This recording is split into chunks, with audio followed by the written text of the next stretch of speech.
Here are 3 motorized roller shades.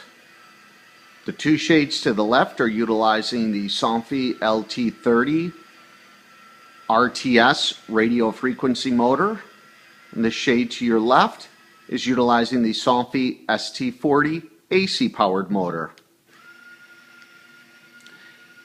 These shades are flanked with drapery panels. The 2 panels to the left are approximately a width and a half, and the 2 panels to the right are approximately 1 width. The cornices above the drapery panels have been fabricated by Graber. The roller shades have been fabricated by National Window Shade and motorized by Motorized Window Treatments. All 3 shades have been motorized also and installed by Motorized Window Treatments, along with the drapes and the cornices.